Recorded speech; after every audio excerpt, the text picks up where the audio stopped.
এই মাসে যে রবের ইবাদত করেছে তার জন্য জান্নাতে মহর রয়েছে।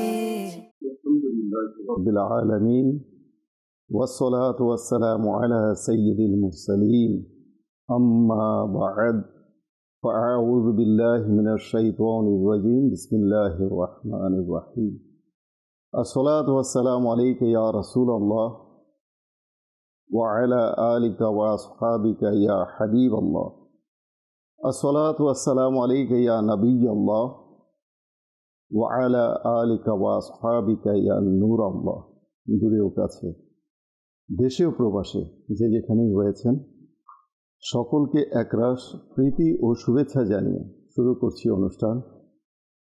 জি হ্যাঁ, এই অনুষ্ঠান এমনই এক অনুষ্ঠান যে অনুষ্ঠানের মধ্যে মানুষের বিভিন্ন চারিত্রিক বিষয়াদিগুলো আলোচনা করা হয়।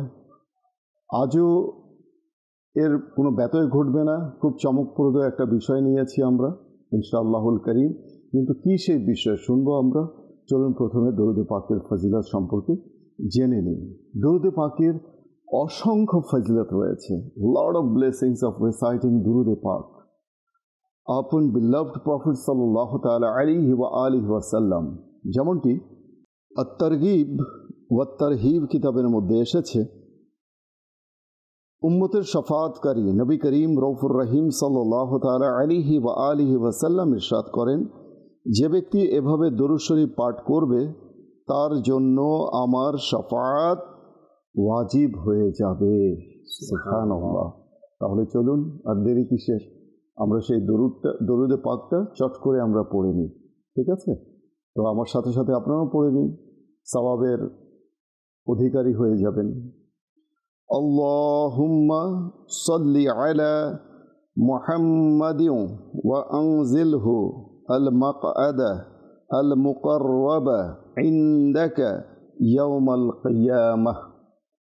এই দরুদে পাক যদি আমরা পাঠ করি ইনশাআল্লাহুল করিম কাল কিয়ামতের দিনে আল্লাহ নবী সাল্লাল্লাহু আলাইহি ওয়াসাল্লামের শাফাআত আমাদের নসিব হবে। দর্শক, কিয়ামতের দিনের সেই ভয়াবহ যে দৃশ্য রয়েছে না, সেটা তো আমরা মাদানী চ্যানেলের মোবাল্লিগের কাছে অনেকবার সেই আলোচনা আমরা শুনেছি, পাশাপাশি এও জেনেছি যে কিয়ামতের দিনে মুক্তির উপায়, কি করে আমরা মুক্তি পাব। তো কাজেই আমরা যদি চাই যে কিয়ামতের দিন আল্লাহ নবী সাল্লাল্লাহু আলাইহি ওয়াসাল্লাম আমাদেরকে শাফাত করুক, আল্লাহ নবী সাল্লাল্লাহু আলাইহি ওয়াসাল্লামের নৈকট্য আমরা লাভ করি, আরশের ছায়ার তলে থাকি, লিয়াউল হামদ, যে প্রশংসার পতাকা আল্লাহ নবী সাল্লাল্লাহু আলাইহি ওয়াসাল্লাম ধারণ করবেন, সেই পতাকা তলে আমরা থাকি, আল্লাহ নবী সাল্লাল্লাহু আলাইহি ওয়াসাল্লামের সন্তুষ্ট অর্জন করি। আর আল্লাহ নবী সাল্লাল্লাহু আলাইহি ওয়াসাল্লামের সন্তুষ্ট কেন অর্জন করব? কেননা আল্লাহ তাবারক ওয়া তাআলা নিজের সন্তুষ্ট তার হাবিবের সন্তুষ্টির মাঝে রেখেছেন। যে ব্যক্তি তার হাবিবকে খুশি করবে আল্লাহ তাআলা তার উপর খুশি হবে, আর যে ব্যক্তি হাবিবকে নারাজ করবে আল্লাহ তাআলা তার প্রতি নারাজ হয়ে যাবে। তো আল্লাহ নবী সাল্লাল্লাহু আলাইহি ওয়াসাল্লামের প্রতি আমরা চলতে ফিরতে উঠতে বসতে শয়নে স্বপনে জাগরণে আমরা দরুদে পাক পাঠ করব। কি করব? তো ইনশাআল্লাহুল করিম। চলুন ভালো ভালো কিছু নিয়ত করে নিই। হাদিসে পাকে বর্ণিত রয়েছে, নিয়াতুল মুমিনি খায়রুম মিন আমালি, intention of Muslim is better than his actions. So let's make some good intentions of before watching this programme. এই অনুষ্ঠানটা দেখার পূর্বে ভালো ভালো কিছু নিয়ত আমাদের হওয়া চাই। অন্তত একটি নিয়ত আমি বলবো, শুরু থেকে শেষ পর্যন্ত এই অনুষ্ঠানটি আল্লাহ তাআলার সন্তুষ্টির উদ্দেশ্যে আমরা ইনশাআল্লাহ দেখব, শুনব, এবং যা কিছু শুনব এই অনুষ্ঠান থেকে যে সকল মাদানী ফুল আমরা অর্জন করব, সেই মাদানী ফুলগুলোর সৌরভ দ্বারা নিজেকে সুরভিত করব, অর্থাৎ আমল করব, পাশাপাশি অন্যান্য মুসলমানকেও সুরভিত করব, অর্থাৎ নেকির দাওয়াত দেব ইনশাআল্লাহুল করিম। আজকের আলোচ্য বিষয় হচ্ছে মুমিনের মেরাজ। আহা, কত সুন্দর একটা বিষয়, মুমিনের মেরাজ। মেরাজ শব্দের অর্থ হচ্ছে দর্শন, দিদার, সাক্ষাৎ, নৈকট্য। মেরাজ শব্দের অর্থ হচ্ছে ভিসিনিটি গেইন করা, কাছাকাছি চলে আসা, নৈকট্য অর্জন করা, সাক্ষাৎ করা, দিদার করা, দেখা পাওয়া, দর্শন করা। আহা, আল্লাহ তাআলা তার বান্দাদেরকে এত ভালোবাসেন, তাদের মুক্তির জন্য, তাদের কল্যাণের জন্য আল্লাহ তাআলা তার বান্দাকে তার হাবিবের মাধ্যমে প্রথমত তো অনেক রাকাত নামাজ দিয়েছিলেন, কিন্তু সেই নামাজ কমতে সেই 50 ওয়াক্তের নামাজ কমতে কততে এসে দাঁড়িয়েছে? 5 ওয়াক্তে। আর সে 5 ওয়াক্তের নামাজও আমাদের জন্য মাঝে মাঝে ভারী পড়ে যায়। কিন্তু কেন? এর থেকে মুক্তির উপায় কি? আর এই নামাজ আমরা কেন পড়ব? এর গুরুত্ব কি? এর ফজিলত কি? শুনবো। আজ স্টুডিওতে রয়েছেন আমার সাথে মাদানী চ্যানেলের প্রিয় মুখ, হাস্যোজ্জ্বল মুখ, আমাদের জাকির আত্তারি। জাকির ভাই কেমন আছেন? আলহামদুলিল্লাহ রাব্বিল আলামিন। মাশাআল্লাহ। আজকের আলোচ্য বিষয় আপনি জেনে নিয়েছেন, আমিও জেনে নিয়েছি মাশাআল্লাহ। তো কি বলবেন নামাজ সম্পর্কে? কিছু মূল্যবান আপনার জি, মাদানী ফুল। বর্তমান সময়ে এবং মাস হিসেবে এবং যে সময়টা আমাদের মাঝে চলছে, অর্থাৎ শাবানুল মুআজ্জামের একদম শেষের দিকে আমরা চলে আসছি। আর এই চমৎকার অনুষ্ঠানে এই বিষয়টা আমার মনে হয় একদম সঠিক সময়ে সঠিক সিদ্ধান্ত নেওয়ার মতোই হয়েছে। কেননা সামনেই মাত্র কয়েকদিনের মধ্যেই মোবারক মাস রমজানুল মোবারকের আগমন ঘটবে আমাদের মাঝে। জি। আর মুমিনের মেরাজ, অর্থাৎ দর্শক বুঝেই গেছেন যেটা নামাজ নিয়ে আলোচনা। এই মুহূর্তে যদি মাদানী চ্যানেলের মাধ্যমে নামাজের বিষয়টা আলোচনা করা হয়, তবে মাহে রমজান আসার পূর্বেই হয়তোবা আশিকে নামাজ যারা, মুমিন মুসলমান যারা, আমরা সবাই এর প্রতি ধাবিত হতে পারবো। আমরা ফজিলতের উপরে বেশি ধাবিত হই। ফজিলতটা যখন বেশি শুনি তখন আমাদের আগ্রহ, আমাদের মন মানসিকতা সেদিকে আরও বেশি ধাবিত হয়। যেহেতু মুমিনের মেরাজ, নামাজ নিয়ে আলোচনা, আর এই নামাজ সম্পর্কে নবী করিম সাল্লাল্লাহু তাআলা আলাইহি ওয়াসাল্লামের ইরশাদে কারিমা কি রয়েছে এবং সাহাবা একরাম আলাইহিমুর রিদওয়ান সেই আমার নবীর ইরশাদকে, আমার নবীর হাদিসে পাককে কিভাবে গ্রহণ করেছেন, কতটুকু আমল করেছেন, এটাও কিন্তু আমাদের জানা দরকার। চমৎকার কিছু হাদিসে মোবারক আল্লাহ আছে, ইনশাআল্লাহ তাবারাক ওয়া তাআলা আজকে শেয়ার করার চেষ্টা করব, আপনাদের সাথে আলোচনা করারও চেষ্টা করব। হযরত সাইয়েদনা ওমারা বিন রুয়াইবা রাদিয়াল্লাহু তাআলা আনহু বলেন, আমি রাসূল আকরাম সাল্লাল্লাহু তাআলা আলাইহি ওয়াসাল্লামকে ইরশাদ করতে শুনেছি, যে ব্যক্তি সূর্য উদয় ও সূর্য অস্তের পূর্বে নামাজ আদায় করে, অর্থাৎ ফজর ও আসরের নামাজ পড়ে, সে কখনো জাহান্নামে প্রবেশ করবে না। আল্লাহ রাসূল সাল্লাল্লাহু তাআলা আলাইহি ওয়াসাল্লামের মাত্র একটি হাদিসে মোবারকা মুসলিম শরীফের 250 নম্বর পৃষ্ঠার মধ্যে বর্ণিত রয়েছে। মুসলিম শরীফের হাদিসে পাক আল্লাহ নবী রাসূল আরবি সাল্লাল্লাহু আলাইহি সাল্লাম 2 ওয়াক্তের দিকে ইশারা করলেন, যে ব্যক্তি সূর্য উদয় ও সূর্য অস্ত, অর্থাৎ ফজর ও আসর, এই 2 ওয়াক্ত নামাজ যে আদায় করবে সে জাহান্নামে প্রবেশ করবে না। আল্লাহ নবী সাল্লাল্লাহু তাআলা আলাইহি ওয়াসাল্লামের এই হাদিসে মোবারকা যখন সাহাবা একরাম আলাইহিমুর রিদওয়ান শ্রবণ করলেন, তারা শুনল, তারা কেমনভাবে আদায় করতে লাগলেন, কতটুকু আগ্রহর সাথে নিলেন এটাকে, এই হাদিসে পাক আজ আমরাও শুনছি। আমাদের ভিতরে কি কাজ করতেছে হাদিসে পাকটি নিয়ে? সাহাবা একরামের ভিতরে কেমন আগ্রহ ছিল এই হাদিসে পাক শোনার পরে? সাহাবা একরাম আলাইহিমুর রিদওয়ানের কাছে যখন এই পয়গাম পৌঁছালো, নবী করিম সাল্লাল্লাহু আলাইহি সাল্লাম ইরশাদ করেছেন, যে ব্যক্তি ফজর ও আসরের নামাজ আদায় করবে সে জাহান্নামে প্রবেশ করবে না। বর্ণিত রয়েছে সাহাবা একরাম আলাইহিমুর রিদওয়ানদের মধ্যে এমন প্রতিযোগিতা হলো, ফজরের নামাজের জন্য কে আগে আসবে, হাতে আলো নিয়ে, হাতে লাইট নিয়ে, বাতি নিয়ে তারপরে তারা ঘর থেকে বের হতেন। এমন একটা সময়, ওই সোনালী যুগটা ছিল, মসজিদে নববী হোক বা হেরেম শরীফ হোক, অনেক দূর থেকে সাহাবা একরাম আসতো। কেউ কাছেও ছিল, সবাই যে দূরে ছিল এমনটা নয়, অনেক সাহাবা একরাম কাছেও ছিল মসজিদে নববীর। তারপরেও যারা দূরে ছিলেন তারা কিভাবে আসতেন? রাতে অনেক নামাজের অনেক আগে উঠতো, তারা উঠে হাঁটা শুরু করতো, হাঁটতে মসজিদে নববীতে পৌঁছে যেতেন ফজরের নামাজ আদায় করার জন্য। রাসূল করিম সাল্লাল্লাহু তাআলা আলাইহি ওয়াসাল্লাম ওই সকল সাহাবা একরামকে যখন দেখতেন যে তারা অনেক দূর, মাইলের পর মাইল পায়ে হেঁটে ফজরের নামাজ আদায় করার জন্য অন্ধকার রাস্তায় হাতে লাইট নিয়ে, আলো নিয়ে তারপরে মসজিদে নববীতে প্রবেশ করছেন, নবী করিম সাল্লাল্লাহু তাআলা আলাইহি ওয়াসাল্লাম তখন তাদেরকে দেখে মুচকে হাসতেন, দেখো তারা নামাজের জন্য কতটা ব্যস্ত হয়ে আছে। তখনই হুজুর সাল্লাল্লাহু আলাইহি সাল্লামের অন্তরের প্রশান্তিটা খুঁজে পেতেন, যে আমার উম্মতের উপরে যে আমি দায়িত্ব দিয়েছিলাম নামাজের ব্যাপারটা, তারা এটার প্রতি খুবই আগ্রহ এবং গুরুত্ব সহকারে নিয়েছেন। যখন অন্ধকার রাতে ফজরের রক্ত শুরু হওয়ার অনেক আগেই তারা নিজের ঘর থেকে বের হতেন মসজিদে নববীতে পৌঁছানোর জন্য, ফজরের নামাজ আদায় করার জন্য।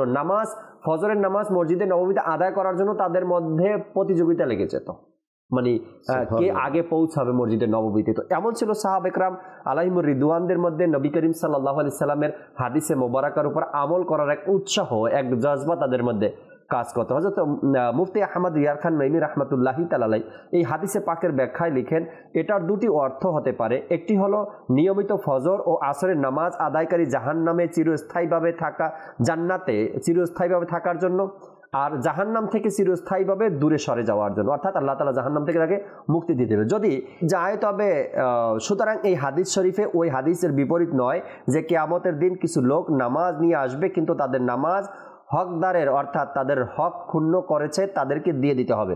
দ্বিতীয়টি হলো নিয়মিত ফজর ও আসরের নামাজ আদায়কারী ইনশাআল্লাহ অন্যান্য নামাজের তৌফিক অর্জিত হবে এবং গুনাহ থেকে বিরত থাকবে, কেননা এই নামাজ নফসের উপর বেশি কষ্টকর। যখন এই নামাজ নিয়মিত হয়ে যাবে ইনশাআল্লাহ অবশিষ্ট নামাজও নিয়মিত পড়তে পারবে। সুতরাং এই হাদিসে পাকের প্রতি এই অভিযোগ নেই যে মুক্তির জন্য শুধুমাত্র এই দুই নামাজই যথেষ্ট, অবশিষ্ট নামাজের প্রয়োজন নেই। মনে রাখবেন এই দুই নামাজ দিনে রাতে ফেরেশতারা একত্রিত হয়, তাছাড়া তা দিনের প্রান্তের নামাজ, আর এ দুটি নফসের জন্য বেশি কষ্টকর, কেননা ভোরে ঘুমের সময় এবং আসর কাজকর্ম ব্যস্ততার সময়, এজন্যই এই নামাজগুলোকে বেশি মর্যাদা দেওয়া হয়েছে। ফজর আর আসরের কথা এই যে হাদিসে পাকের মধ্যে এসেছে, আর মুফতি আহমদ ইয়ার খান রাহমাতুল্লাহি তাআলা আলাইহি বলেন যে এই দুই ওয়াক্ত নামাজ মানুষের জন্য কষ্টকর বেশি, নফসের জন্য কষ্টকর বেশি, ফজর আর আসর। যদি কোনো ব্যক্তি ফজর আর আসর আদায় করতে কামিয়াব হয়ে যায় তবে ইনশাআল্লাহ তাবারক ওয়া তাআলা বাকি তিন ওয়াক্ত, অর্থাৎ জোহর, মাগরিব আর এশা, এই যে বাকি তিন ওয়াক্ত রয়ে গেল, এটাও সহজে সে আদায় করতে পারবে যদি কোনো ব্যক্তি ফজর এবং আসরের নামাজ কামিয়াবির সাথে প্রতিদিন কন্টিনিউ আদায় করতে পারে। আর এই দুই ওয়াক্ত নামাজের ফজিলতের ব্যাপারে আমরা কি শুনলাম? ওই ব্যক্তি কখনো জাহান্নামে প্রবেশ করবে না। আল্লাহ তাআলা বোঝার তৌফিক দান করুন। মাশাআল্লাহ, খুব চমৎকার বলেছেন জাকির ভাই। আল্লাহ তাআলা এই যে নিয়ামত আমাদেরকে দান করেছেন, এই নামাজ নিঃসন্দেহে বলা হয়ে থাকে যে নামাজ দিনের খুঁটি, নামাজ হচ্ছে অন্তরের প্রশান্তি, আর নামাজ জান্নাতের চাবি, মুমিনের জন্য নূর। নামাজ হচ্ছে শ্রেষ্ঠ ইবাদত, নামাজ মুমিনের পরিচয়, নামাজ মুমিন ও মুনাফিকের মধ্যে পার্থক্য নিরূপণকারী, নামাজ চেহারার উজ্জ্বলতা, নামাজ গুনাহ মোচনকারী, নামাজ দিলের নূর, নামাজ শরীরের আরাম, নামাজ সুস্বাস্থ্যের কারণ, নামাজ কবরের সঙ্গী, কবরে মৃত ব্যক্তির জন্য সঙ্গী হবে। তারপর নামাজ হচ্ছে দলিল, নামাজ নাজাতের কারণ, নামাজ আল্লাহর রহমত লাভের মাধ্যম, নামাজ আল্লাহর সন্তুষ্টির কারণ, নামাজ দোজখের প্রতিবন্ধক। জান্নাতের মধ্যে অর্থাৎ মৃত ব্যক্তি এবং জান্নাতের জাহান্নামের মাঝে পার্থক্য নিরূপণকারী হবে, পার্থক্য হবে, প্রতিবন্ধক সৃষ্টিকারী হবে নামাজ।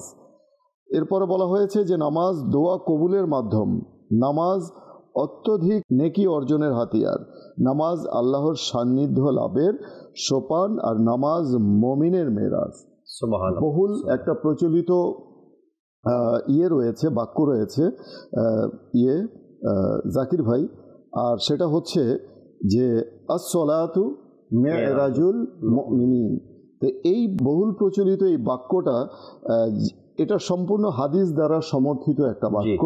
হযরত সাইয়েদুনা আনাস ইবনে মালিক রাদিয়াল্লাহু তাআলা আনহু থেকে বর্ণিত, রাসূলুল্লাহ সাল্লাল্লাহু আলাইহি ওয়াসাল্লাম ইরশাদ করেন, মুমিন যখন নামাজে থাকে সে তার প্রতিপালকের সঙ্গে নিভৃতে কথা বলে।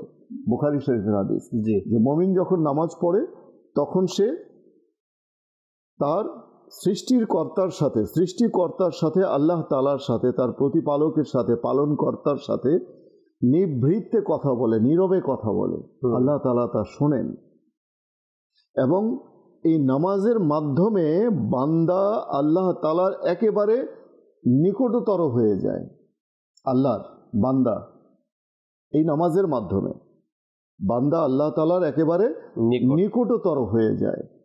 এই এত কিছু ফজিলত, তারপরও সমাজে অনেক এমন মানুষ আছে যে যারা নামাজ থেকে গা বাঁচায়, নামাজ থেকে গা বাঁচায়। আফসোস লাগে ওই সকল ব্যক্তি সম্পর্কে জাকির ভাই, যদি বলা হয় আসো নামাজের দিকে আসো, নামাজের সময় হয়ে গেছে, শরীর ভালো না। শরীর কেন ভালো না?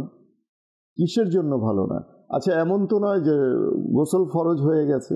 গোসল যদি ফরজ হয়ে থাকে তো আপনি নাপাক শরীরে কিভাবে আপনি চলাচল করছেন, সেটার হুকুম প্রশ্ন জাগে। এখন শরীর ভালো না, এটা যদি একটা অজুহাত হয়, তাহলে এই অজুহাত নিয়ে আমি কতদিন বেঁচে থাকব? আমাকে তো একদিন মরতে হবে।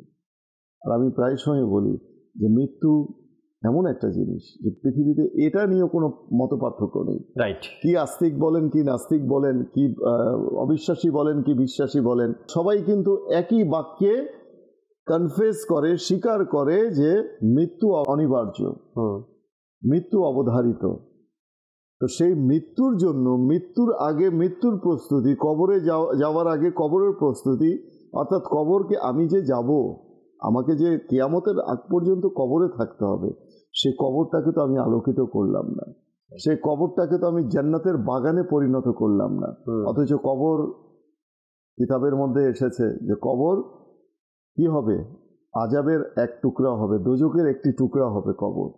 এর মধ্যে সাপ, বিচ্ছু সব কিছু থাকবে, দংশন করবে। কবরবাসীকে অর্থাৎ শায়িত করার পর সে যদি মুমিন না হয়, নেককার না হয়, তাকে এমনভাবে কবর দুই দিক থেকে চাপ দিবে, মানে চেপে ধরবে যে সেই মৃত ব্যক্তির এক পাশের পাঁজর আরেক পাশের পাঁজরের মধ্যে প্রবিষ্ট হয়ে যাবে, এমনভাবে চাপ দেবে। তো এত কিছু আযাব, এত কিছু কঠিন, এত শাস্তির কথা শুনেও আমাদের নামাজের মধ্যে মন লাগে না। আপনি যে কথাটা বললেন রফিক, আমি আবার এখান থেকে একটু আলোচনা করতে চাই। অনেক মানুষ অজুহাত দেখায়। এমনিতে তো আল্লাহ তাআলা আমাদেরকে দুটি হাত দিয়েছে, অনেক মানুষের কাছে আরো একটি তৃতীয় হাত রয়েছে, সেটার নাম হলো অজুহাত। আর সেই অজুহাত দেখাতে গিয়ে বলে অসুস্থ আমি। অসুস্থ যে আপনি আছেন, ইসলাম কি এতটাই কঠিন করে দিয়েছে যে আপনি অসুস্থ অবস্থায় কতটুকু অসুস্থ আপনি আছেন, ডাক্তার কি বলছে, মুফতি সাহেব কি বলছে, আপনি যতটুকু অসুস্থ আছেন সে অসুস্থতা নিয়ে আপনি নামাজ কিভাবে আদায় করতে পারবেন? আপনি এতটাই অসুস্থ যে আপনি দাঁড়াতে পারছেন না, তখন মুফতি সাহেব কি বলবে আপনাকে, কি ফতোয়া আপনাকে দিচ্ছে অসুস্থ অবস্থায় নামাজ পড়ার? জি। এরপরে আপনি আরো অসুস্থ, কি আপনি বেড থেকে উঠতে পারছেন না, ওই অবস্থায় ইসলাম কি বলছে, মুফতিয়ান ইকরাম কি বলছে? আরো অসুস্থ আপনি, বিছানা থেকে আপনার হাত ব্যান্ডেজ, পা ব্যান্ডেজ, আপনার পুরো বডি ব্যান্ডেজ, এই অবস্থায় ইসলাম কি বলছে আপনাকে? এটাই তো বলছে যে যতক্ষণ পর্যন্ত রুহু আছে ততক্ষণ পর্যন্ত নামাজ। ইসলামটা কত সহজ, যে সহজ করে দিয়েছে আপনাকে, সহজ, আপনাকে ইশারায় নামাজ পড়ার হুকুম আছে, মানে ফ্লেক্সিবিলিটি করে দিয়েছে। আপনি দাঁড়িয়ে পড়তে পারছেন না, আপনি বসে পড়েন। শরীয়তের যদি কোনো ওজোর থাকে, এমন ওজোর না যে আমি বানিয়ে নিলাম, আমি চলতে ফিরতে সবকিছু করতে পারছি, বাজারে যেতে পারছি, তাহলে আমি মসজিদে এসে কেন চেয়ারে বসে পড়ি, চেয়ারে বসে কেন নামাজ পড়ি? যে ব্যক্তি মসজিদ পর্যন্ত হেঁটে চলে আসতে পারে সে সিজদাও দিতে পারবে, একটু কষ্ট হলেও তাকে সিজদা করা উচিত, কিন্তু সামান্য অজুহাতেও দেখা যায় চেয়ারে বসে যায়, এটা একটা বিষয়। তো ইসলাম দেখেন যে দাঁড়িয়ে পড়তে পারছে না সে বসে পড়বে, যে বসে পড়তে অক্ষম সে শুয়ে পড়বে। আচ্ছা, শুয়েও সে পড়তে পারছে না, ইশারায় পড়বে। আহা, কত সুন্দর ইসলাম আর ইসলামের বিধিবিধান, কিন্তু আমরা আমি নিজে থেকে কঠিন বানিয়ে নিয়েছি, তাই না? এখন এই অজুহাত যেটা আমি বললাম, অসুস্থতার অজুহাত বলি বা সময় পাচ্ছি না বা সময় হচ্ছে না, যাই কিছু বলি আর না বলি, দিন শেষে আমাকে ওই নামাজের হিসাব আমারই দিতে হবে। মাশাআল্লাহ, আসবো জাকির ভাই, আরো কিছু গুরুত্বপূর্ণ বিষয়াদি আপনার কাছ থেকে শুনবো, জানবো। তার আগে কিছু কল রয়েছে, আমরা কিছু কল শামিল করে নিই। অবশ্যই। জি, আমাদেরকে কল শুনিয়ে দিন। মোহাম্মদ শফিকুল ইসলাম, গাইবান্ধা জেলা। আপনাদের শুনে তো অনেক লোকই ভালো হয়ে যাচ্ছে, নামাজ কালাম যারা পড়ে না তাহাজ্জুদ পর্যন্ত পড়া শুরু হয়ে গেছে। দোয়া করেন আমরা যেন তাহাজ্জুদ নামাজ পড়ি। মাশাআল্লাহ, আল্লাহ তাআলা বরকত দান করুক। এবং এই মাদানী চ্যানেলের মাধ্যমে না জানি কত মানুষ মসজিদমুখী হয়ে গেছে, কত মানুষ যারা কাল পর্যন্ত নামাজ বেনামাজি ছিল, আচ্ছা যারা নামাজি ছিল নামাজ ঠিকমতো পড়তে জানতো না জাকির ভাই, কিন্তু দাওয়াতে ইসলামীর নামাজ কোর্সের মাধ্যমে এসে বিভিন্ন কোর্সের মাধ্যমে এসে তারা নামাজের বিভিন্ন মাসলা মাসাইল শিখে গেছে, সূরাগুলো শিখে গেছে, দোয়াগুলো মুখস্থ করে নিয়েছে। আমি বলবো মাদানী চ্যানেলের দর্শকবৃন্দ যে আপনার সন্তানও যদি এমন থাকে আপনি পাঠিয়ে দিন দাওয়াত ইসলামীকে, দাওয়াত ইসলামীর সাথে সম্পৃক্ত হয়ে যায়। দাওয়াত ইসলামীর সাথে সম্পৃক্ত হয়ে গেলে আপনার সন্তানের দুনিয়া ও আখেরাত দুটোই সজ্জিত হয়ে যাবে। আসলে দুনিয়া কোথাও যায় না, দুনিয়া দুনিয়ার জায়গায় আছে, দুনিয়া কখনো ছোটে না, কিন্তু ছুটে যায় কি জানেন? আখেরাত।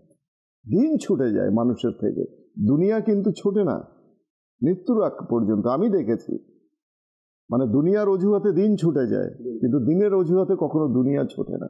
আর দুনিয়া ছুটে গেলেও পরোয়া কিসের? যার উপর আল্লাহ তাআলা রাজি ও খুশি আছে তার মাঝে কিসের পরোয়া? ইনশাআল্লাহুল করিম আমরা আলোচনার দিকে যাব। আরও কিছু কল আছে, কলও কিছু সামিল করে নিই, কলগুলো শুনি। যে কল শুনিয়ে দিন। বরিশাল থেকে বলছিলাম, মোহাম্মদ শাহজাহান। আপনাদের মাদানী চ্যানেলটা খুবই ভালো লাগে, ভালো ভালো জিনিস শেখা যায়, চ্যানেলটা খুবই ভালো লাগে আমার কাছে, এই জন্য আপনাদেরকে আন্তরিক ধন্যবাদ জানাই। আপনাকেও অনেক অনেক ধন্যবাদ। আপনি খুশি করেছেন, এই অনুষ্ঠান দেখছেন, আপনি পাঠিয়েছেন আমাদের কাছে আপনার ভয়েস রেকর্ড করে। আল্লাহ তাআলা এর উত্তম প্রতিদান আপনাকে দান করুন। যে পরবর্তী কল। মোজাম্মেল, মাদানী চ্যানেল আমি মেলা দিন ধরে দেখি, আমার পরিবার আমার বাসায় সবসময় চ্যানেলটা দেখে।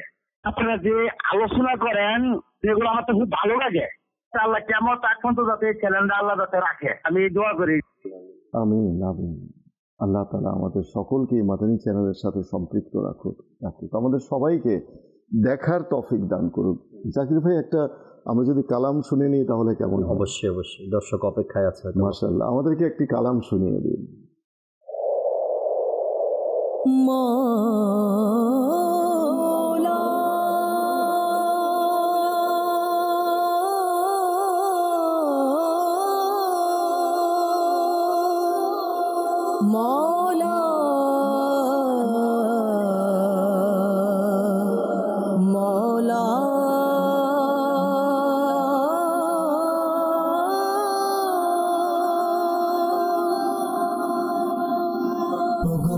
মৌলা মৌলা মৌলা মৌলা মৌলা মৌলা মৌলা মৌলা মৌলা মৌলা মৌলা মৌলা করো দয়া হে খুদা মহান, করো দয়া হে খুদা মহান, মৌলা করো দয়া হে খুদা মহান, করো দয়া হে খুদা মহান। তুলেছি দু হাতে সুমহান, তুলেছি দু হাতে সুমহান, করো দয়া হে খুদা মহান, করো দয়া হে খুদা মহান, করো দয়া হে খুদা মহান।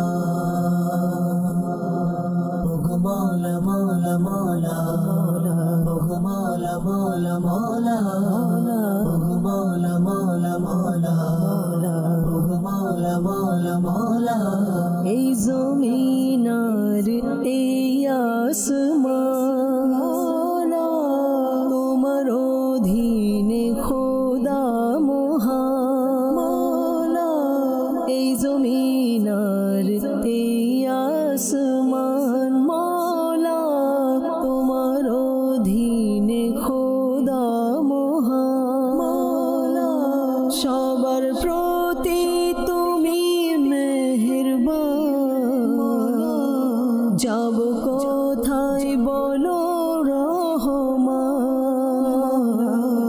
তুমি শোনো আমার রহমান, রেখো লাজ হাসরে দয়া খোদা মহান, কর দয়া হে খোদা মহান। ওগো মওলা মওলা মওলা, ওগো মওলা মওলা মওলা, ওগো মওলা মওলা মওলা, ওগো মওলা মওলা মওলা। অতি মহান তোমার শান মাওলা, করে সবাই তোমার গুণগান মাওলা। অতি মহান তোমার শান মান মাওলা, করে সবাই তোমার গুণগান মাওলা। তুমি স্রষ্টা আমাদের তোমার উপমানে রহমান, তোমার কাছে আমার আহ্বান, করো গুনাহ ক্ষমা দয়াবান, করো দয়া হে খোদা মহান, করো দয়া হে খোদা মহান। ওগো মওলা মওলা মওলা, ওগো মওলা মওলা মওলা, ওগো মওলা মওলা মওলা, ওগো মওলা মওলা মওলা। আমরা গরিব দুঃখী মুসলমান, আজ বিশ্বের মাঝে পেরেশান। হে অনন্ত অসীম রহমান, শোনো আমাদের আহ্বান, শোনো আমাদের আহ্বান। আমরা গরিব দুঃখী মুসলমান মাওলা, আজ বিশ্বের মাঝে পেরেশান মাওলা। হে অনন্ত অসীম রহমান,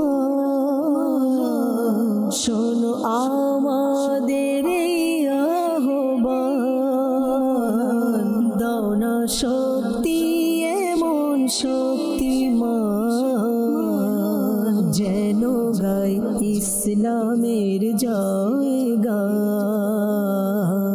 কর দয়া হে খোদা মহান, কর দয়া হে খোদা মহান। তুলেছি দু হাতে সুমহান, তুলেছি দু হাতে সুমহান, করো দয়া হে খোদা মহান, করো দয়া হে খোদা মহান, করো দয়া হে খোদা মহান। ওগো মওলা মওলা মওলা, ওগো মওলা মওলা মওলা, ওগো মওলা মওলা মওলা, ওগো মওলা মওলা মওলা।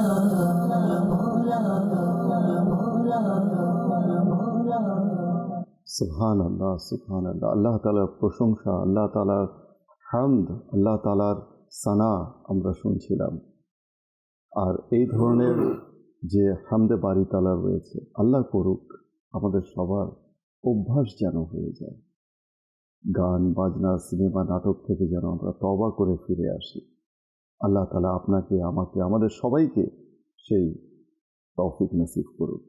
আসলে অনেক সময় আমরা গুনাহের মাঝে পড়ে থাকি, কিন্তু আল্লাহ তাআলার কাছে দোয়া করতে হয়। কিন্তু বান্দা কিন্তু গুনাহের ঊর্ধ্বে নয়, ভুলের ঊর্ধ্বে নয়, কিন্তু তওবা করতে হবে।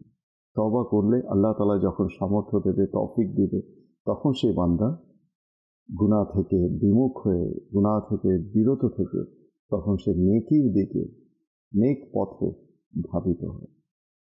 আসবো জাকির ভাইয়ের কাছে।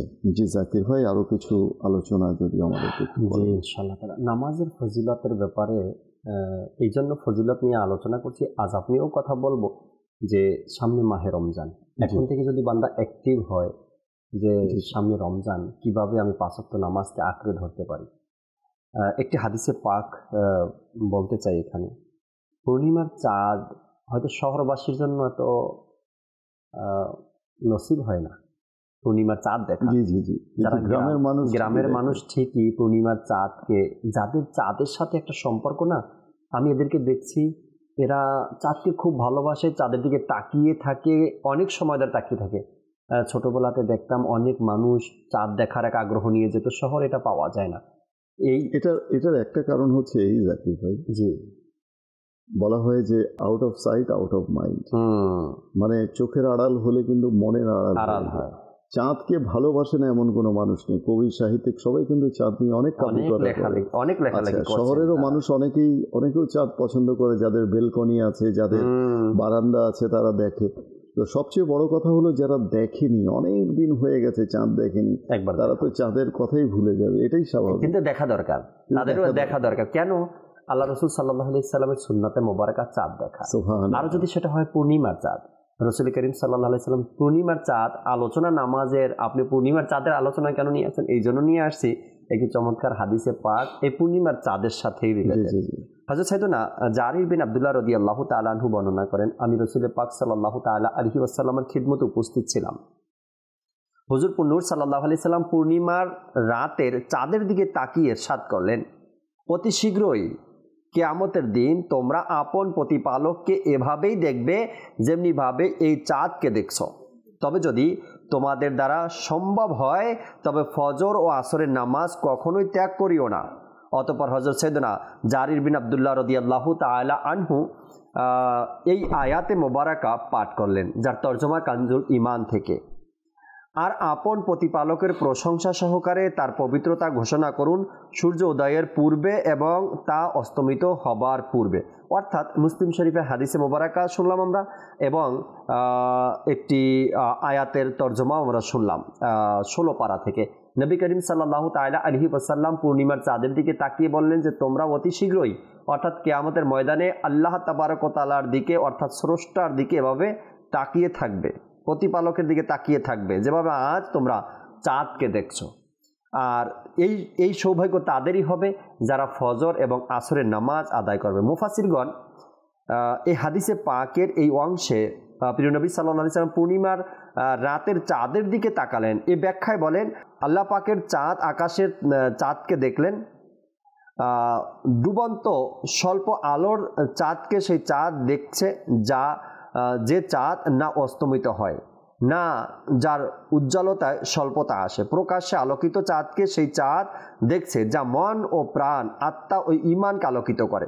রাতে আলো প্রদানকারী চাঁদকে সেই চাঁদ দেখছে যে চাঁদ অনন্তকাল ধরে সর্বদা দিন রাত আলো ছড়াচ্ছে এবং ছড়াবে। আমি কি বলবো, আমার বলার ভাষাও নেই। মুফতি সাহেব বলেন যে হে আল্লাহ, দুরুদ ও সালাম প্রেরণ করছি এবং বরকত অবতীর্ণ করো নবুয়াতের চাঁদ এবং রিসালাতের সূর্যের প্রতি। এরূপ বলো যে ওই চাঁদ যা সূর্য থেকে আলো পায়, সেই চাঁদকে দেখছে যা সূর্যকে আলো দেয়, যে অন্তরে দিন প্রকাশ করে দেয়। আকাশের চাঁদও সৌভাগ্যবান। এই চাঁদকে ইশারা করছেন মুফতি সাহেব নবী করিম সাল্লাল্লাহু তাআলা আলাইহি ওয়াসাল্লাম। অর্থাৎ হুজুর সাল্লাল্লাহু আলাইহি সাল্লাম যখন সাহাবা একরামের সামনে বললেন পূর্ণিমার চাঁদ দেখে, তখন মুফতি সাহেব হুজুর সাল্লাল্লাহু আলাইহি সাল্লামকে ইশারা করে বললেন যে আল্লাহ নবী সাল্লাল্লাহু আলাইহি সাল্লাম ওই চাঁদ যার থেকে রাতের চাঁদও আলো ধার নেয়, দিনের সূর্য আলো ধার নেয়। সেই নবী করিম সাল্লাল্লাহু তাআলা আলাইহি ওয়াসাল্লামের সত্তা আর সেই নবী করিম সাল্লাল্লাহু আলাইহি সাল্লামের হাদিসে মোবারকা, যদি কোনো ব্যক্তি আজ যেভাবে তোমরা পূর্ণিমার চাঁদ দেখছো, অতি শীঘ্রই তোমরা এভাবে আল্লাহ তাআলাকে দেখবে। কোন ব্যক্তি? ওই ব্যক্তি যে সূর্য উদিত হওয়ার আগে নামাজ আদায় করে আর সূর্য ডুবার আগে যে নামাজ আদায় করে, তো ফজর এবং আসরের নামাজকে এখানে বুঝিয়েছেন। তো আল্লাহ নবী সাল্লাল্লাহু তাআলা আলাইহি ওয়াসাল্লামের হাদিসে মোবারকা হক, সত্য, এতে কোনো সন্দেহ নেই। যদি কোনো ব্যক্তি এর উপরে আমল করতে পারে বা আমল করে, তবে অবশ্যই সে কাল কিয়ামতের ময়দানে আল্লাহ তাআলার দিকে এইভাবেই তাকাবে যেভাবে সে পূর্ণিমার চাঁদের কথা হাদিসে পাকের মধ্যে এসেছে। কোরআনে পাকের একটি আয়াতে কারিমা রফিক ভাই চমৎকারভাবে ইরশাদ হয়েছে পারা 15 বনি ইসরাইলের কানজুল ইমান থেকে অনুবাদ, নিশ্চয়ই ভোরের কোরআনের মধ্যে অর্থাৎ নামাজে ফেরেশতারা উপস্থিত হয়।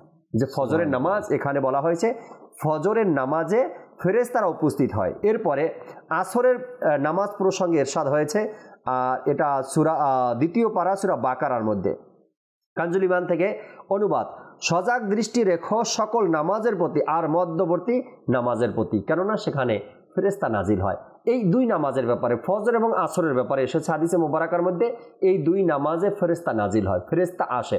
আচ্ছা, আমরা একটা হাদিসে পাক শুনি রফিক ভাই, যে আল্লাহ নবী সাল্লাল্লাহু আলাইহি সাল্লামের রওজায় আনোয়ারে 70,000 ফেরেশতা সকালে আসে, সন্ধ্যা পর্যন্ত থাকে। তারা সন্ধ্যায় 70,000 ফেরেশতা আসে, সকাল পর্যন্ত থাকে। তো এখানে মুফাসসিরগণ বলেন, যে ব্যক্তি ফজর এবং আসরের নামাজ আদায় করে, তো ওই যে ফেরেশতা সকালে আসে, যারা সন্ধ্যায় আসছিল সকালে বিদায় নিবে, সকালে যে ফেরেশতা বিদায় নিবে তারা উপস্থিত আছে। দিনের ডিউটি যে সকল ফেরেশতাদের তারাও চলে আসবে, আসলেই তো রাতের ফেরেশতারা যাবে। তো এই দুই ফেরেশতার মুখোমুখি, ওই দুই ফেরেশতার উপস্থিতিতে ফজরের নামাজ ওই ব্যক্তি আদায় করছে। এবং সারাদিন যে ফেরেশতারা ছিল তারা যখন সন্ধ্যায় বিদায় নিবে, রাতের ফেরেশতারা আসবে, অর্থাৎ দিনের ফেরেশতা বিদায় নিবে, রাতের ফেরেশতা আসবে সন্ধ্যায়। তো ওই উভয় ফেরেশতা যখন উপস্থিত আছে, সেখানে একজন মুসলমান, একজন মুমিন বান্দা আসরের নামাজ আদায় করে। চমৎকার ভাবে এই ফজর আর আসরের নামাজের ব্যাপারে হাদিসে মোবারকার মধ্যে এসেছে। যত শুনতে থাকবে দর্শক, আমার মনে হয় তত নামাজের প্রতি লোভ তাদের বাড়তেই থাকবে। চমৎকার এক টাইম, এখন শবে বরাতের মাস চলছে, শাবানুল মুআজ্জাম মাস চলছে, কত মানুষের মাগফিরাত হয়েছে, কত মানুষ ক্ষমা চেয়ে নিয়েছে, কিন্তু কি জানি আমার মনে হয় আজও পর্যন্ত আমার ক্ষমা হলো না। হয়েছে কিনা আমি জানি না। সময় আছে না আল্লাহকে ডাকার। আপনাকে যদি আপনার সন্তান একবার বাবা বলে ডাকে, আপনার কেমন একটা তৃপ্তি অনুভব হয়, যে বাবা সে জানে সন্তান যখন বাবা বলে ডাকে ওই বাবার তৃপ্তি কতটুকু।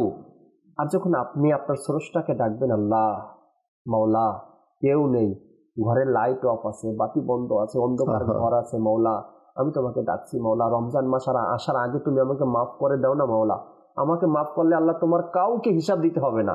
আল্লাহ তুমি যেভাবে আমার গুনাহকে গোপন রেখেছো মাওলা, ওইভাবেই তুমি গোপন রাখো, আর আমাকে গোপনে তুমি মাফ করে দাও। আল্লাহ ভুল তো করেছি, আল্লাহ গুনাহ করেছি, আল্লাহ অনেক কিছু হয়ে গেছে মাওলা, আজকে পূর্বের সব কিছু থেকে তওবা করছি মাওলা, তুমি মাফ করে দাও, 5 ওয়াক্ত নামাজ পড়ার তৌফিক দাও, রমজান আসার আগে যেন আমি সকল কিছু থেকে আমি ত্রাণ পেয়ে যাই, সকল কিছু থেকে যেন মুক্তি পেয়ে যায়, আমার যেন ক্ষমা হয়ে যায়।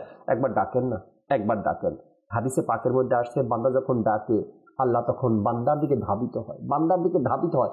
বান্দা ডাকবে, আল্লাহ ধাবিত হবে না, আল্লাহ সেই ডাকে সাড়া দিবে, এমনটা হতে পারে না। একটা মায়ের ঘটনা সোশ্যাল মিডিয়াতে দেখলাম, সন্তানকে বিদেশে পাঠিয়েছে, সেখানে বিদেশে যাওয়ার পরে সন্তান পড়ছে বিপদে,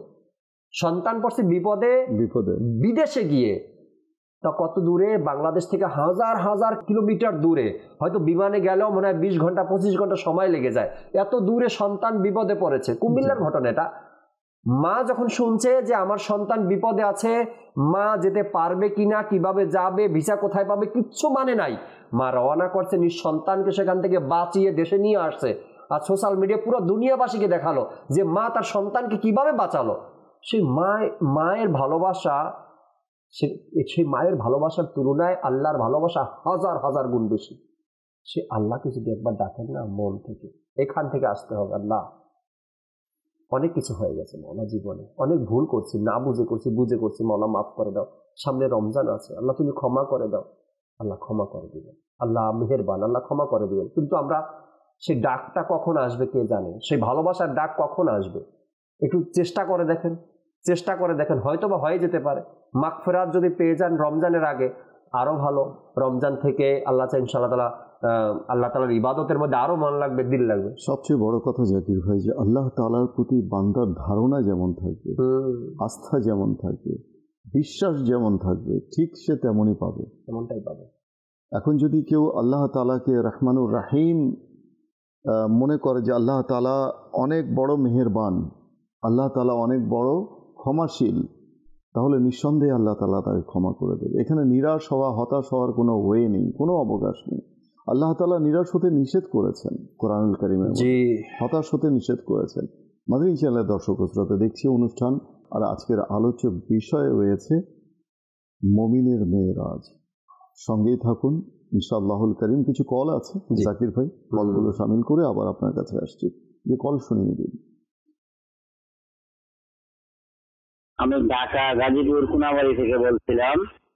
আমার নাম মোহাম্মদ আলী। আমি ভালো লাগে এখনো দেখতে, কারণ ঠিকঠাক আছে, সেগুলো পরকালে আমাদের কাজে আসছে। আপনারা একটু আমার মায়ের জন্য দোয়া করবেন, আমার মা অসুস্থ। সেই দোয়া করি আল্লাহ তাআলা আপনার আম্মুকে, আপনার আম্মা জানকে শিফায়ে কামেলা আজেলা নাফিয়া আল্লাহ তাআলা দান করুক। দ্রুত আল্লাহ তাআলা আশু আরোগ্য কামনা করছি আপনার আম্মার জন্য। যে পরবর্তী কল। নওগাঁ জেলা রানীনগর থানা থেকে। আমার নাম মোহাম্মদ রুবেল হোসেন। আমার বাবা আপনাদের চ্যানেল প্রত্যেকটা দিন দেখে, আমাদেরকেও দেখার জন্য উৎসাহ করে। আমরাও দেখি মাদানী চ্যানেলের প্রত্যেকটা কথা এবং প্রত্যেকটা কথাগুলো, বয়ানগুলো খুব সুন্দর লাগে আমাদের। আপনাদের চ্যানেলটা দীর্ঘজীবী হোক, দীর্ঘদিন ধরে আরো ভালো ভালো বয়ান আমরা যেন শুনতে পাই ইনশাল্লাহ। অবশ্যই অবশ্যই অবশ্যই শুনতে পাবেন। মাদানী চ্যানেলের সঙ্গে থাকুন। মাদানী চ্যানেলের সঙ্গে থাকার জন্য আল্লাহ তাআলার কাছে দোয়া করুন, আল্লাহ তাআলা সেই তৌফিক আমাদের দান করুন। একটি কালাম শোনা যাক, আরও একটি কালাম আমরা শুনে আসি। আমাদের জন্য একটি কালাম, আরও একটি কালাম আমাদের জন্য শুনিয়ে দিন দর্শকদের উদ্দেশ্যে।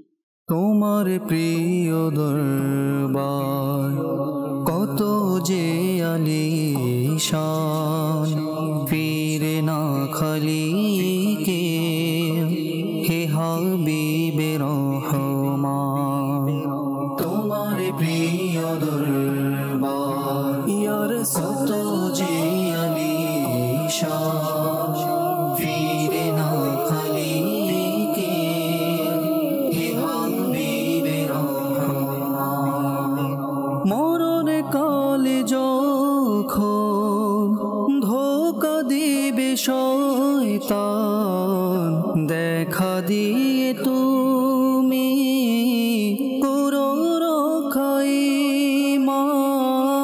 শুনো মোর ফরিয়াদ হে হাবিবে রহমান। তোমার প্রিয় দরবার ইয়া রাসূল যে আলিশান, ফিরে না খালি কে হে হাবিবে রহমান। একাকী কবরে রইব কেমন করে, তোমারি দিদারে করো ধন্য মোরে। সওয়াল জবাব আমার করিও গো আসান।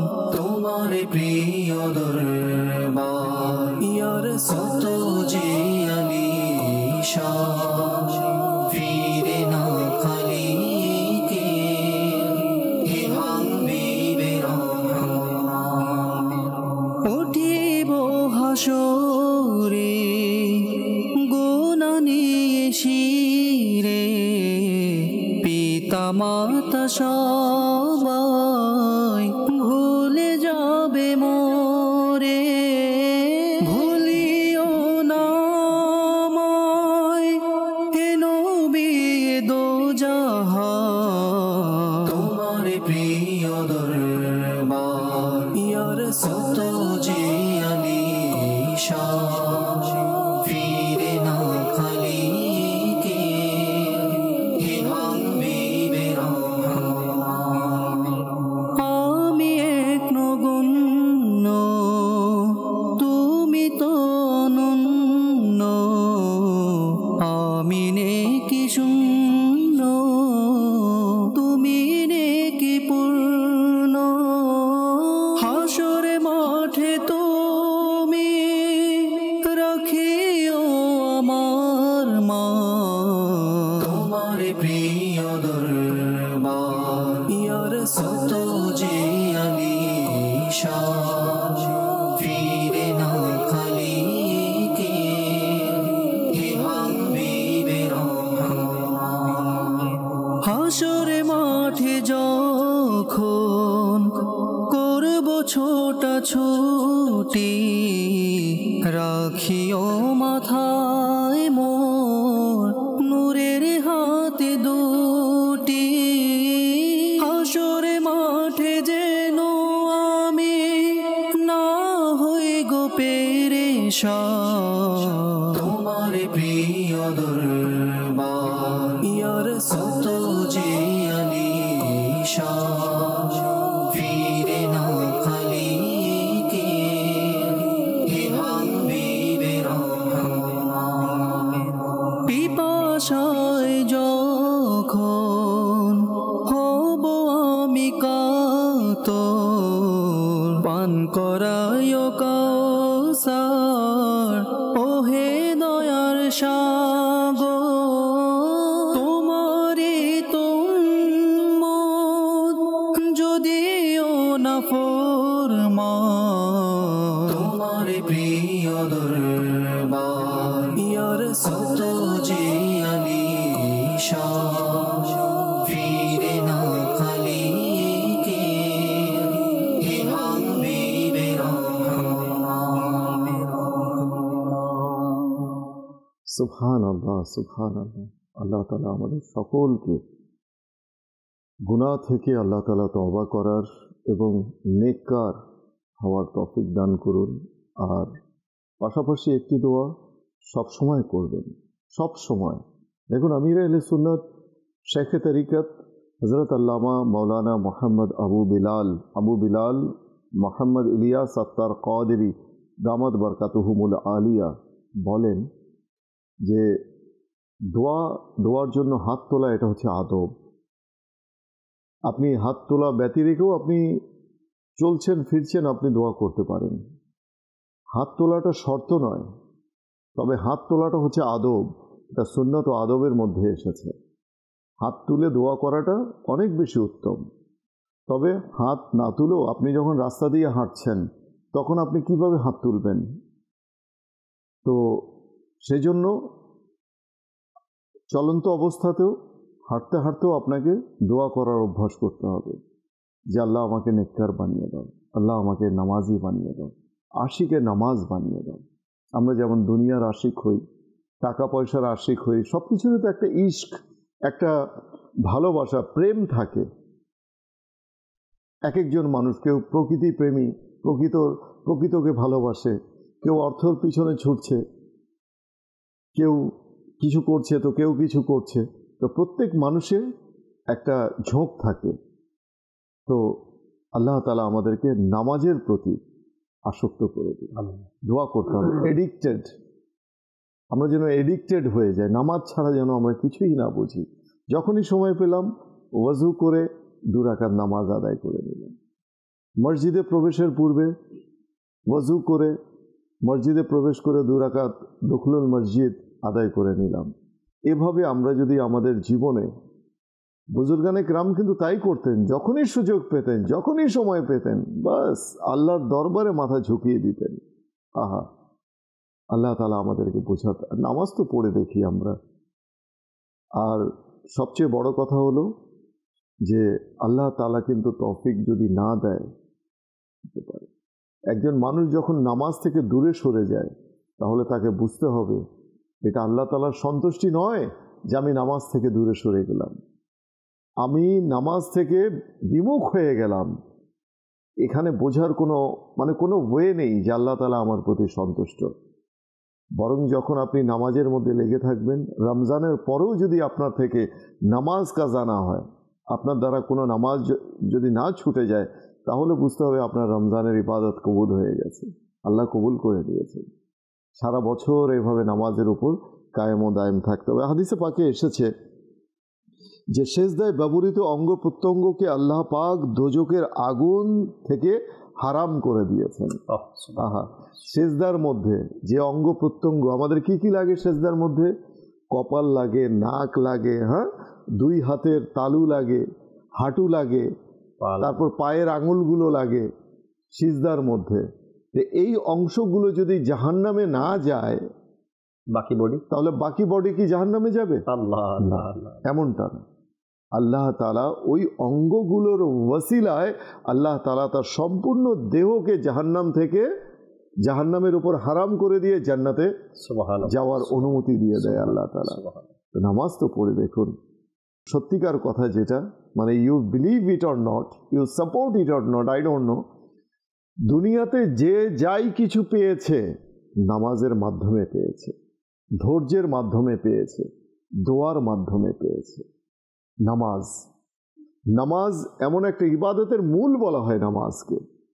আপনি যদি মূল বাদ দিয়ে যদি ফুল নিয়ে টানাটানি করেন হবে না। অনেক ব্যক্তি আছে যে নফল ইবাদতের দিকে ঝোঁক, বিশেষ রাত্রিগুলোকে, ঠিক আছে আমি বলছি না এটা যাওয়া উচিত না, ভালো, এটা ভালো, কিন্তু সারা বছরের নামাজ কোথায় গেল? 5 ওয়াক্তের নামাজ কোথায় গেল? বিশেষ রাতগুলোতে তো আমরা পড়বই পড়ব। মাদানী চ্যানেল তো কখনো নিরুৎসাহিত করে না, অবশ্যই পড়তে হবে, আর বেশি করে উৎসাহিত করে যে বিশেষ রাত্রিগুলোতে নামাজ পড়তে। যে কে জানে আল্লাহ তাআলা কোন উসিলায় রাহমাতে হক বাহানা কথিত আছে।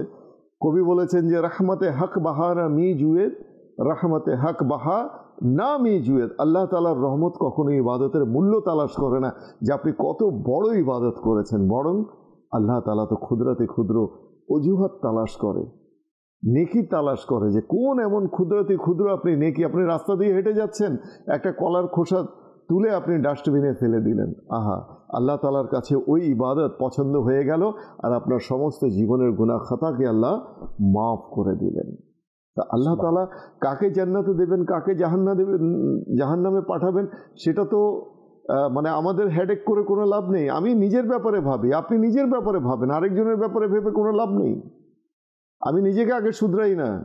যে দাওয়াত ইসলামের মাদানী মাকসাদও তো এটাই, উদ্দেশ্য এটাই, যে আমাকে নিজের এবং সারা দুনিয়ার মানুষের সংশোধনের চেষ্টা করতে হবে ইনশাআল্লাহুল কারীম। তো তাই তো মাদানী চ্যানেলের মাধ্যমে এই মেসেজ আপনাদের কাছে আমি ড্রপ করছি যে আসুন না, শুধু কি আমরাই নামাজ পড়ব, নাকি অন্য কেউ নেকির দাওয়াত দেব? পরিবারে এমন অনেক রয়েছে, সন্তান ঘুমিয়ে আছে, মা বাবা উঠে নামাজ পড়ছে। আবার অনেক পরিবার এমনও রয়েছে দুর্ভাগ্য যে মা বাবা ঘুমিয়ে আছে, সন্তান উঠে নামাজ পড়ছে। সন্তান কি করে মা বাবাকে বলবে? আবার এটাও ভাবছে সন্তান যদি বেয়াদবি হয়ে যায়, যদি মা বাবা মনে কষ্ট পায়। সন্তান তাহাজ্জুদ পড়ছে, সন্তান নামাজ পড়ছে, আছে এমন পরিবার আমার জানা মতে। আল্লাহ তাআলা আমাদের সবাইকে নামাজি বানিয়ে দিন। আমিন আমিন। দোয়া, মন থেকে দোয়া করতে হবে। আরেকটু ফিরবো জাকির ভাইয়ের কাছে, কিছু আযাব সম্পর্কে, কিছু শাস্তির কথা, যদি কিছু, যে কথাটা আপনি একটু আগে বলছিলেন ওখান থেকেই আমি একটু জি জি অবশ্যই, সময় একদম শেষের দিকে। আপনি বলছিলেন কি নামাজ পড়তে না পারা, আজ মানুষ নামাজ পড়তে না পেরে অহংকারের সাথে সে কথাগুলো বলে, অহংকারের সাথে বলে নামাজ পড়তে না পেরে, পড়তে পারেনি, পড়েনি, নসিবে হয়নি, এই কথাটাও সে অহংকারের সাথে বলে মানুষকে। নামাজ পড়তে না পারা এটা কেমন যে একটা বদনসিব। নামাজ পড়তে পারেন নাই না, বা নামাজ পড়তে কেউ পারেনি, সে ব্যক্তি বুঝতে হবে এটা আল্লাহ আমাকে কবুল করেনি, আমার রব আমাকে কবুল করেনি। আমার রব যেহেতু আমাকে কবুল করেনি, আমি মসজিদে যেতে পারিনি, আর আমার মসজিদে যাওয়া হলো না, তার মানে হলো আমি এখনো আল্লাহ তাআলার দরবারে গ্রহণযোগ্যতা লাভ করতে পারিনি। মসজিদে সেই যেতে পারে যাকে আল্লাহ তৌফিক দিয়েছেন, আল্লাহ যাকে তৌফিক দিয়েছেন। তওবা আর নামাজ কবুল করা, এরপরে সেজদা কবুল করা, দোয়া কবুল করা, ওটা পরের ম্যাটার। মসজিদে যে যেতে পারলাম আমি, সেটা হলো আমার ভাগ্য, আল্লাহ আমাকে তকদিরে নসিবে দিয়েছেন যে আমি মসজিদে যেতে পেরেছি। একটা লোকের ইন্টারভিউ চলতেছিল, চমৎকার কথা সে বলছে আমাকে, বলল এখানে যারা চাকরি করে, ফয়জানে মদিনার কথা বলতেছি রফিক ভাই, তিনি বলল যারা এখানে চাকরি করে আমি তো তাদেরকে ভাগ্যবান মনে করি। আমি কেন ভাগ্যবান মনে করছেন?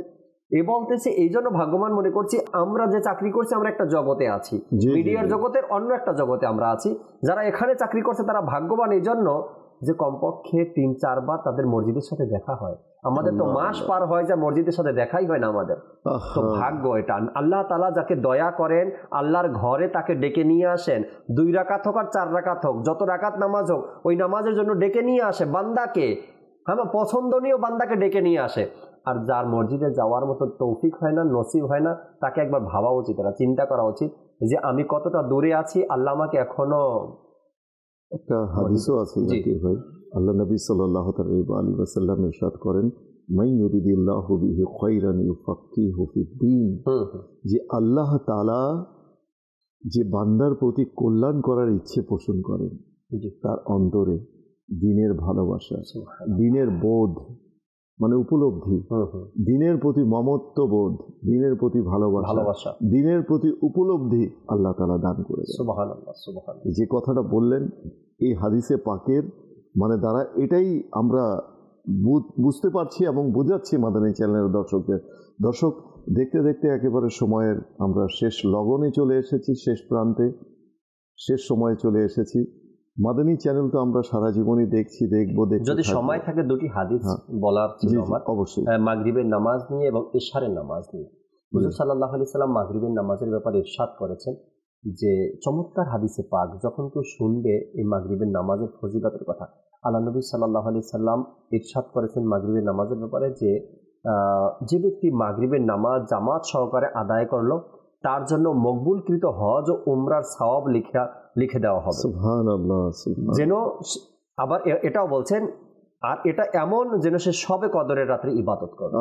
এদিকে দুইটা না, একটা হলো কবুলকৃত হজ ও উমরার সওয়াব, আর একটা হলো গিয়ে সে কদরের রাতকে কত গ্রহণযোগ্যতা দেখালেন, সে রাত যেন সে পেয়ে গেলেন। আর ইশারের নামাজের ব্যাপারে আল্লাহ নবী সাল্লাল্লাহু আলাইহি সাল্লামের ইরশাদে কারিমা, মুসলমান আর মুনাফিকের মধ্যে পার্থক্য হলো নামাজের। আর মুমিন মানুষের উপরে ইশারের নামাজটা ভারী। যে ব্যক্তি ইশারের নামাজ পড়তে, তো ইশারের নামাজ পড়তে যে কামিয়াবি হয়ে গেল, তো ওই ব্যক্তির ব্যাপারে আল্লাহ নবী সাল্লাল্লাহু তাআলা আলাইহি ওয়াসাল্লামের ইরশাদে মুবারাকা, যদি তোমরা জানতে ইশার আর ফজরের নামাজের ফজিলত কি, তবে তোমরা হামাগুড়ি দিয়ে হলেও মসজিদে উপস্থিত। তো এত সুন্দর হাদিসে মুবারাকা। আচ্ছা, নামাজের হাকামের মধ্যে আমির আহলে সুন্নাত লিখেছেন না, হুজুর সাল্লাল্লাহু আলাইহি সাল্লাম ইরশাদ করেন, নামাজ আমার চোখের শীতলতা। যখনই হাদিসে পাক আল্লাহ রাসূল বয়ান করলেন, তখন সাহাবা کرام নামাজের ব্যাপারে কতটা কঠোর হয়ে গেলেন, নামাজের ব্যাপারে কতটা সতর্ক হয়ে গেলেন, নামাজের ব্যাপারে তাদের আগ্রহ কতটা বেড়ে গেল। যখন আল্লাহ রাসূল বললেন নামাজ আমার চোখের শীতলতা, আল্লাহ রাসূলের চোখের শীতলতা নামাজ, আর এই নামাজকে আমরা কতটা অবহেলায় দিন পার করলাম। জি, মাদানী চ্যানেলের দর্শক ও শ্রোতা, দেখতে দেখতে অনুষ্ঠানের একেবারে শেষ সময় চলে এসেছি, হাতে আর সময় নেই। সবাই ভালো থাকুন, সুস্থ থাকুন, সবার সুস্বাস্থ্য কামনা করে বিদায় নিচ্ছি। সাল্লু আলাল হাবিব সাল্লাল্লাহু আলা মুহাম্মদ সাল্লাল্লাহু আলাইহি ওয়া আলিহি ওয়াসাল্লাম। এই মাসে যে রবের ইবাদত করেছে, তার জন্য জান্নাতে মহর রয়েছে।